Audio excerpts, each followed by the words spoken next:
Good afternoon, everyone. I'm Dr. Basil Considine. I'm here from the ACU Online Writing Center. And today we're going to be talking about how to expand on prompts in a PowerPoint presentation. Now, we'll be looking specifically at PowerPoint, but whether you're using Prexy or Google Slides or some other sort of presentation software, the key thing is to think about what information you're presenting and how you can use that to build and expand on your audience's attention and understanding of the things that you're presenting over time. So for our example today, we're going to be looking at a course from the Christian Ministry and Spiritual Formation Capstone course, BCMO 491. But that's just our gateway into this topic. This particular assignment asks you to read a case study and then present a presentation where you record your thoughts, your insights, your lessons following a prepared set of questions. Now, don't worry about that case study for now. If you were doing this or something like it, you would, of course, read it. But we see that the instructions say, create a narrated presentation responding to these questions. And then we have some specific expectations about how that will be presented, which are good guidelines for presentations in general. At least one slide per question. So that's saying don't double up, don't present a big mass of questions and then just use that. At some point, you should be discussing each question in turn and giving them at least, at a minimum, one slide each. And that you're not just going to keep the question and do all of your answer as a riff. You're going to present some information about your answers to those on the slides themselves. And in addition, you're going to be tasked with a graphic. We'll worry about the graphics later. But here's a very helpful piece of advice. Do not just read the information on the slides. Put your thoughts in summary form and use your voice to explain each thought fully. That use your voice is something we're going to come back to. Now, we have the set of questions, and because you're answering these specific questions, we can just put that into PowerPoint. So let's go ahead and switch to PowerPoint and take a look. So if we are looking at this, we have a set of questions. Now, if we just started and pasted these in here, what would we get? Well, if we look at the set of information here, you will see that fills up this slide. It overflows this slide. In fact, I not only have to zoom in, I have to resize that. This is what we call too much information. Because if I'm trying to fit it all, that just kind of all blurs together. But we can use formatting to reformat this slide in a way that improves the readability. And some of that is going to be breaking up that text. Now, if you recall our starting instruction, we are looking at a prompt to have at least one slide per question. We'll get there. This is more about how you bring people in and give them an idea of the general arc of your presentation, a sense of beginning, middle, and end. That, oh, in the presentation as a whole, we're going to be answering those 4 questions. So as we move to PowerPoint, take a look at what the differences are to you between this slide here, which is all the questions in the same formatting, and this one here, where I've given it the title, The Big Picture, and I've used bolding for the questions itself to separate the questions from background prompts. And also when there are sub-questions, we have formatted those to be indented so we can see, okay, so this is in relation to the Voluntatis reading. And here we have an overarching question and a specific follow-up there. And how the visual formatting, even if you're not going into it in detail now, that visual formatting helps us give a sense of, oh, these are numbered 1 through 4. I see they're going to be 4 main questions. There'll be sub-questions that we deal with, but 4 main clusters of the information. And so we'll just now take out this copy and paste, and we'll look at how we'll expand that example. So first thing we'll do is we'll just literally copy and paste this question here. Now, since we're now focusing on it, we should use our formatting to support the understanding to the reader. So we have this as a background information, right? When we first bring up the slide, that's a good thing to have up. But the question, we will let our audience take appropriate time if we don't show that question right away. So here's where we'll go to animations. And one of the reasons I've put this in a separate bullet is that we can just use the command appear. And now this will show up as an animation when I hit the space bar or the right arrow or mouse click to advance in the presentation. Let's take a quick look at what that will look like. So we're going to change modes here. We're going to switch to presentation mode here. And right when you advance to this slide, you'll see question one. Oh, Driscoll is just one of a growing number of megachurch pastors who have abused their power and created a cult-like atmosphere in their communities. So if people had read the case study, but it had been a few days, you've just oriented them. Once you've oriented them, then it's a good time to come up with a question, which is why we put it in a follow-up bullet. Why does this consistently happen in religious communities? Now, you rarely want to read the text just as it's written, because you have the opportunity in your voice to add additional meaning, like this. Why does this happen? Why does this consistently happen in religious communities? Do you hear how that sounded there? So the first time we asked a shortened version of it, and then the second time we emphasized these points. Why does this consistently happen in religious communities? In religious communities. And that calls the reader's attention to, we're exploring, why is this happening so much? And why is it happening in an environment where you would think it wouldn't or it shouldn't? And so, all right, that's how we're going to approach this. Let's talk about the next step. So again, we are bumping back to the editing view in PowerPoint. And so we just did the question, now the answers, and we're going to format that as a sub-bullet. Why does this consistently happen? And don't worry about the case study. We're just going to give some examples for how you might approach this. One, you might say cult of personality. Another, you might say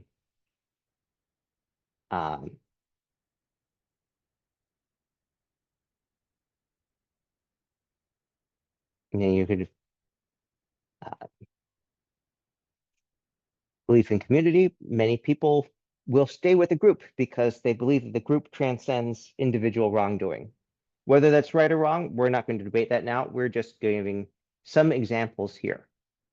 Now, I'm going to make the font the same for all of these. And we're going to keep our text large here and add a little spacing to help focus on each element in turn. Now, because I added the animation on this first, if we go to the animation view and look at the pane here, you'll see these numbers here. So each of these has an individual trigger, meaning I have to hit a key on my keyboard, space bar, mouse click, right click, all those will do that. Right arrow, not right click. All those will trigger it, but we're walking the reader through these different explorations one by one. So let's look at how that would look in the presentation mode. So we come to the slide, we have just the background.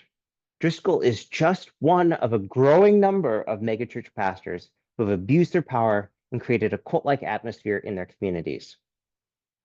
So why does this happen? Why does this consistently happen in religious communities? And remember, how you read that will give a whole lot of meaning and draw your viewers' attention. And if you want, you can underscore that by drawing on that. So in PowerPoint, you have this tool here.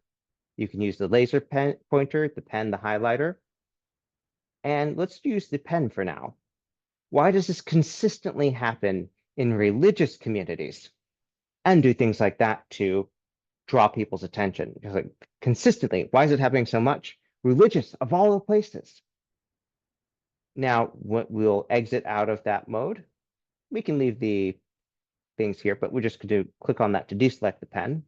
And now the next time I click on the slide, we will have the next animation happen. Why does this consistently happen in religious communities? Well, a big one is cult of personality. You have these very charismatic figures. People think, well, this person is so awesome. Here's how they make me feel. Surely they didn't mean to misbehave. Or maybe it's not so bad because of all the good that they've done, or whatever reasoning you're giving. But we start with the most concise way to say it with that bullet, cult of personality, and then you expand on that with your remarks. Similarly, why does another big reason, belief in community. People have grown in this church, perhaps grown up, grown with their spouse, grown with their friends, the Bible study, whatever it is. They don't want to leave that. And they may also not want to believe that it is that bad, that, oh, it's just one bad apple, perhaps, or it's a weaker moment, or whatever things that they put in there. But the point is you give the short version that you can then expand on. So people get the, okay, cult of personality, yeah, okay, what does that look like? Oh, they're telling me some examples of how that manifests. Belief in community, okay, I understand that. Oh, they're telling me some specific examples. Now I can really remember that. And even though these bullets are in a way answering the question, it's the details that you give in your verbal remarks that really make this an effective presentation and not just a presentation slide. So we're going to click on that pencil again, and we're going to erase all the ink on the slide. And now I'd like to ask you to think about how you might format things with this next question. Now we're going to exit out of the presentation mode and go back into editing mode. And just talk about some things you might do to save some time here. We want to keep the same basic formatting here. So we're going to right click if you're on a PC, control click if you're on a Mac, and we're going to duplicate that slide. And so we'll name this duplicate question 2, and then we'll just go back and have this. Now you might say, hold on, we've got 2 sub questions. Maybe you don't want to call it question 1, question 2. So great, you could call that catalyst 1, prompt 1, whatever draws you in. I'm going to go ahead and call this issues, issue 2. So just as before, we can start with the elements that we added.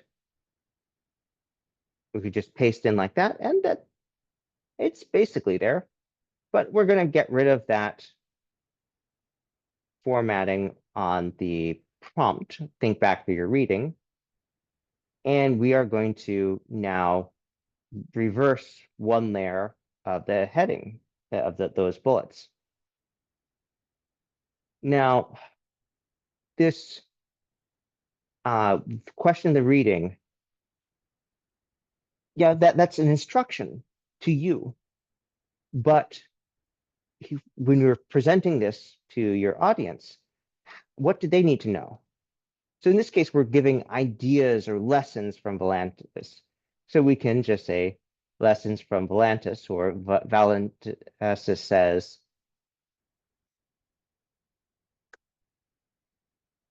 and we're just going to standardize that font size so it's the same for everything. And that's our kind of background orienting thing. Our main thing are these questions. We'll even separate them visually. And we'll go ahead and we'll add an animation here. We'll add an animation for this as well. Now we're going to want answers to that. So what place does church discipline have in creating boundaries and establishing meaningful forms of reconciliation in church's theological culture? I don't know what you're going to have, but you're probably going to have at least one answer there. So we'll just put answer A for now. And we'll go ahead and change the formatting here. So this is a bullet. Same thing, our answer to this and then you'll have whatever answer B is. And just like in this example, you're going to have a short answer that you expand on verbally, while having the slide that's presenting as a focus for people to organize their thoughts and to revisit okay, what's the central principle here to your answering that question? Now, let's talk about how that might work out with some of the other things here. We have this instruction here to have at least one graphic that helps illustrate your points. Okay, so this is something where the images that you have access to can be overwhelming, and they could also be purely decorative. But it'd be really helpful if there's something that in some way, shape, or form aligns with the things that you are talking about to help people focus on it. So humor me. Let's go ahead and we're going to go to Google image search, and we're just going to do a search here. And we're going to type in megachurch. Now, these are just the first results that came up.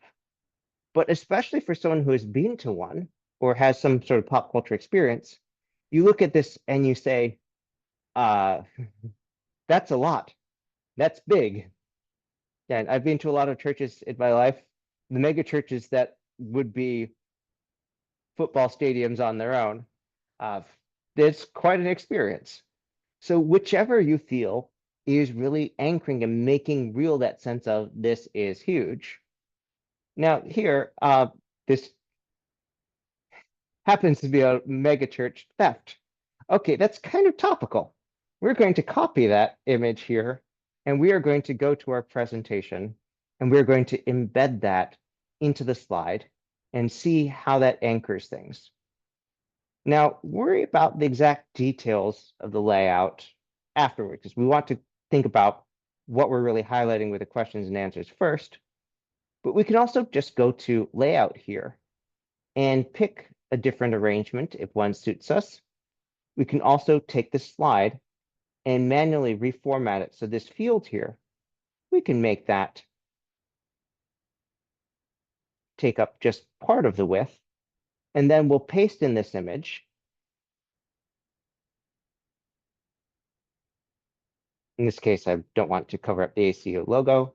So we have this image, and we can see even on the smaller screen, that projected image of the pastor is a very large, it's many, many, many, many times larger than life there.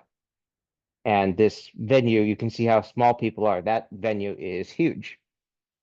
So when you're talking about the cult of personality, belief in community, you might go ahead and say, this is something where I want to tweak my wording and say, okay, rather than belief in community, you might say community inertia, because inertia is dependent on things like mass, and you can see there's a mass of people there. Now, I see an excellent question. Do we need to filter images to determine if they are free to use, or can we make the assumption if they appear on Google Image that they are fair use for education? That's an excellent question. So the principle of fair use involves a carve out for educational purposes, where we're still going to want to attribute the source here, but we do not need to pay a license fee to include this in our educational presentation. Now, if you were wanting to sell t-shirts of this picture, then there would be rights issues because that's not an educational carve out, that is a commercial use. But what we want here is, in case there's any question, where does that picture come from, that we want to attribute that. And so for the attribution, now that we've kind of gotten a basic idea that yes, this image works for this slide, let's go back to our web browser and then take a look at the sourcing of this picture.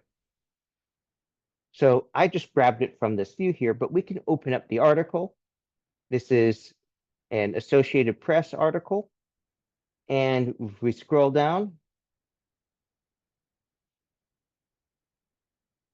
at some point, we should see that image.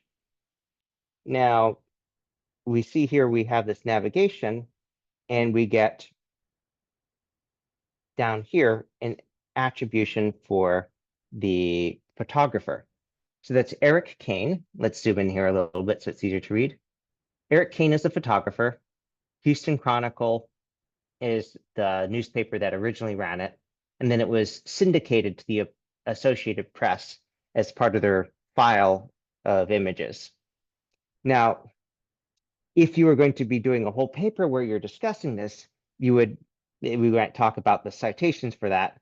But for our purposes here, what we really need is a link to go here, because in your discussion, if someone says, oh, where did that image come from?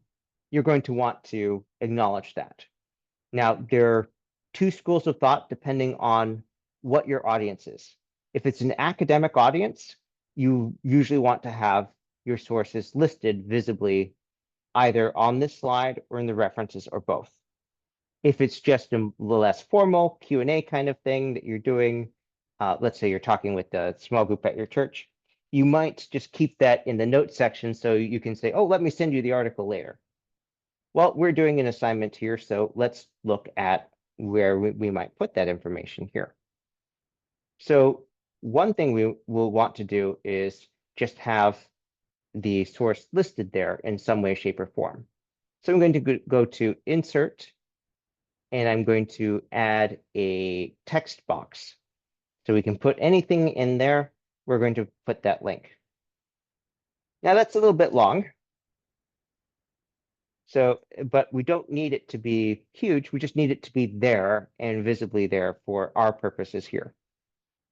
So we're going to take that link, and I'm going to zoom in just so you can see what I'm doing a little more clearly.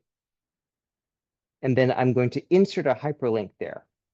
Now you could go through the menus, but if you just press Control K on a Windows computer, Command K on a Mac, and say, all right, open up that link. Now this shows where that came from. And you can even say source. We'll remove the link from that part. Source there.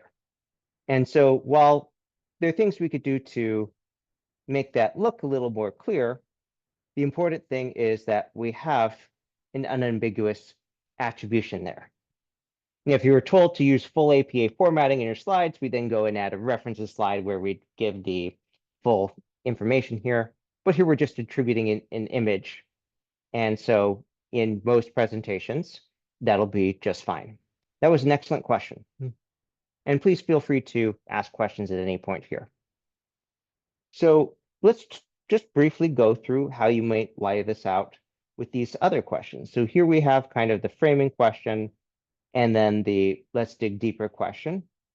Here we have a kind of concluding question. It's a natural conclusion. What can be done in your local communities to prevent abuses and resist those who seek the power of ideology over the weakness of faith? Now, you can do the same thing that you saw me do earlier. You can duplicate the slide, renumber it, issue 3, go back to this big picture slide and just grab those questions. And then just start by pasting them in here. All right, I'm going to go ahead, I'm going to remove the list formatting there. I'm going to bring this back a level. I'm going to make all that text the same size. And now I'm going to go and we're going to start with this kind of framing question. And this will be the one that we add the animation to. So animations appear. Now, I don't know what you would put in if you were responding to this, but I do know that it's probably going to be more than one thing. So you're probably going to have an answer A, an answer B, maybe an answer C, possibly more too.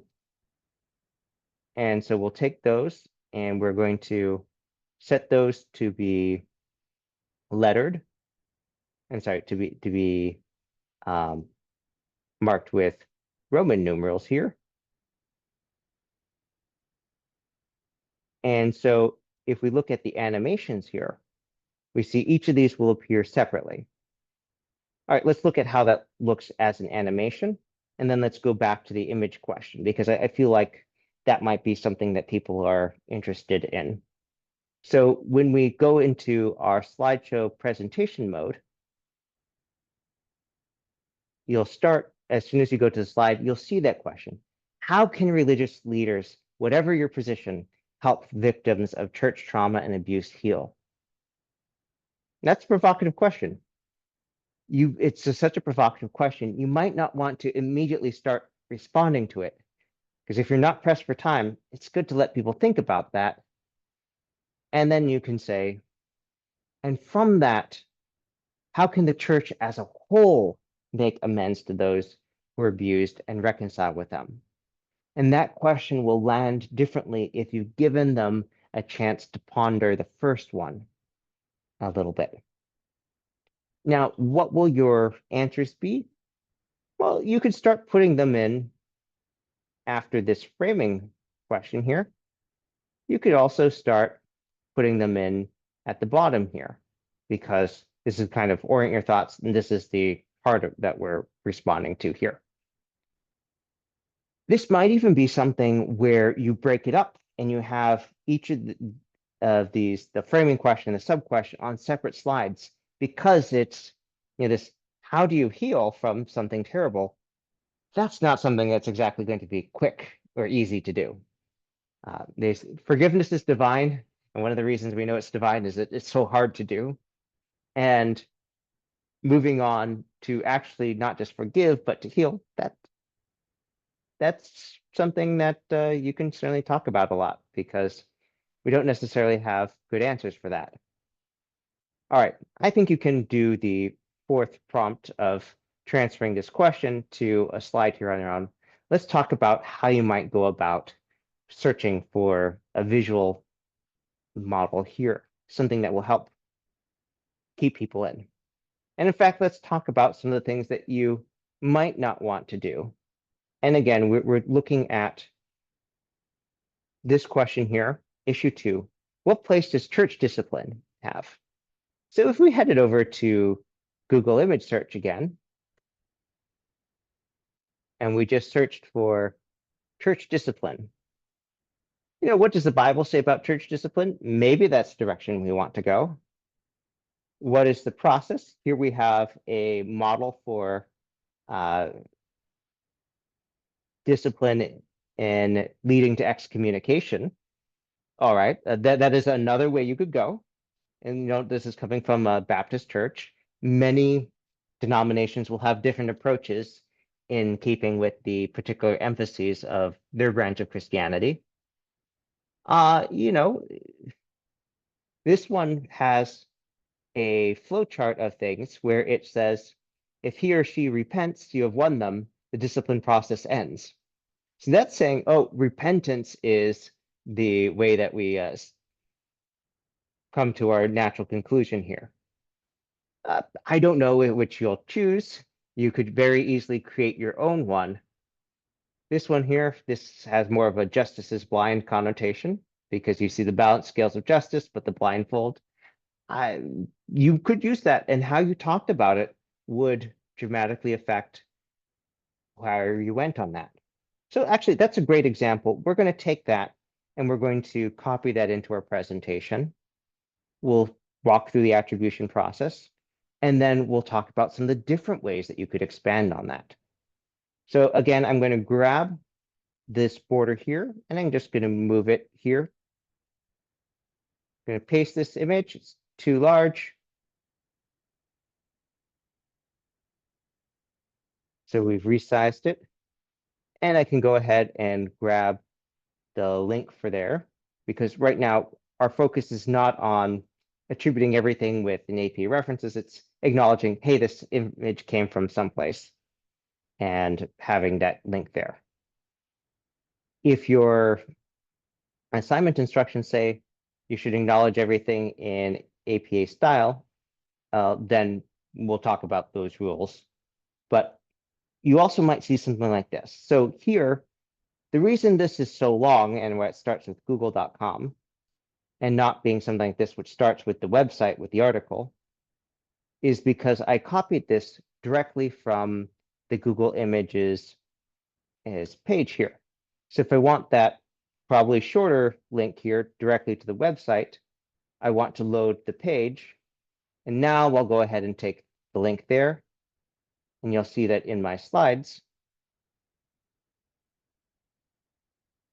that is now much more concise.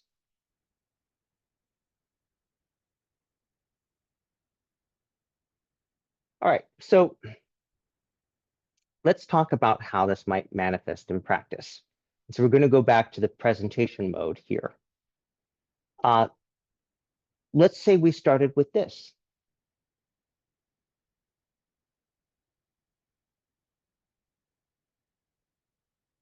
Lessons from Valentassus. We've got that image up there already. So that's shaping what people will see and how they think about it. And if that's what you want, great, do that. But if you want to ask at what place does church discipline and then use the image as part of your answer, I would suggest having that come in after. So, okay, how would you do that? So we have our animation pane here. And so this gives us the order here. And right now there's nothing for the image because we added that afterwards. Well, we'll select these two elements. We'll use appear. Now they appear as number 5 here. So where do we want that? Well, I'm going to propose that we want to have these show up along with answer A. And so I'm going to set the timing here to with previous. And so now watch what happens when we go into presentation mode here. What does Valentassus say about this? Well, they posed that question, what place does church discipline have? How do we set boundaries? How do we create meaningful forms of reconciliation in church, this theological culture? Well, our answer, and then whatever it is, and you might say, think, well, as seen in this image here, we see justice holding scales. So we're weighing people, we're evaluating them on a case-by-case basis. But look, justice is blind. We're looking at what you did now, not at who you are, or the color of your skin, whether you were born wealthy or not, what is your education. Justice, this principle, the church, it will evaluate what you do, but this is not something personal. We're not saying you're condemned to hell. Well, that may depend on your denomination, but it's presenting that this image is part of the key to explaining whatever the answer is. Now, for that second part, one of the reasons you might separate this into a separate slide is if you want to have a graphic that goes with that one, and that will help guide your responses. Okay, so we've been going at this for much of an hour, so let's do a quick recap of where we began here. So we looked at this assignment here from the BCMO 491 course. And this course, this is our Christian ministry and spiritual formation capstone. So we're coming from that point of, we're not doing an abstract study with disinterested observers. We're talking about the process of ministry and how people are formed, which can involve rising from past mistakes. It can involve forgiving people. And sometimes the process requires boundaries, separation, and other things like that. And those nuances that you give in your answer will expand beyond just the bullets. Now, if we look back at this assignment, it asked for students to analyze a case study and reflect on it. And there are these 4 specific questions. So we took those questions, and in PowerPoint, we started out with creating a big picture slide, something that presented those questions as a roadmap of this is where the discussion is going to be. All these things will be answered in some shape or form in the talk. And then we separated those into kind of breakout slides focusing on each question, adding visual element and some answers, but not showing it all at once, teasing those out so that people can ponder the framing text, ponder the question, sometimes reading the question multiple ways to convey more complex detail. Why does this happen? Why does this consistently happen in religious communities? That makes a huge difference in just reading this as a sentence and seeing hear these details that call out as something that we care about. And so we talked through that process, talked through how to use animations in particular to highlight that.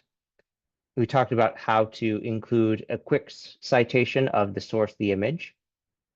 And we talked about how to implement this prompt here. Don't just read the information.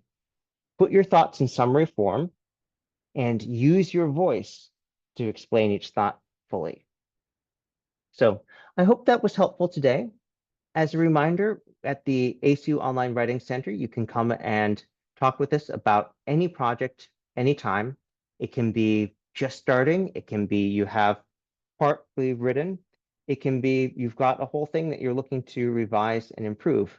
We're happy to work with you at any of those stages. Now, if you have questions, you're more than welcome to make an appointment if it's something where you want to get detailed feedback on that. But if it's something like, oh, did I cite this right? Or what is this supposed to look at? Or what kind of source is this? Sure, that's a kind of thing that you can just pop off an email and we'll pop off an email back.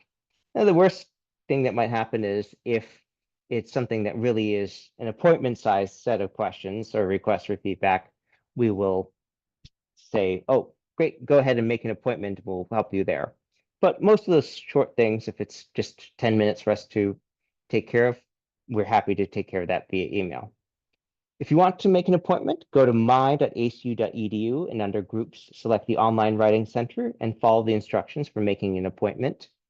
And you might want to, if you're thinking about these questions about what are we saying and how do these details matter based on our audience, a not bad place to go would be to look at this webinar where we talk about how to take a set of notes and write it up as a problem statement, because it's that same process of you've got a lot that you could talk about, but the order in which you present it makes a great deal on what the takeaways that your audience has. Now, if we were going to be going into more details on presentation and how you were going to work on a proposal or a slide deck, we might have something like that. But in our case here, we're not delving into that today. We're just looking at the presentation. Here's our last thing, the bridge to a dissertation. If you are talking about your DMP project, your EDD dissertation, your MMTFO capstone, you will at some point be providing an overview of what you're doing, possibly multiple interviews.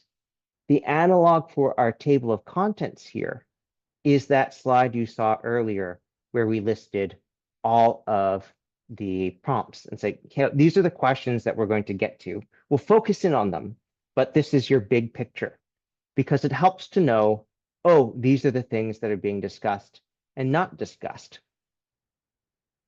Now, with that, I think it is time for us to bring this to an end. So let us again say, feel free to send us an email at onlinewritingcenter@acu.edu. Go to my.acu.edu and under groups, select Online Writing Center to find the instructions for making an appointment. And feel free to check out our blog for our archive of webinars and other information. Thank you for joining us, everyone, and have a good night.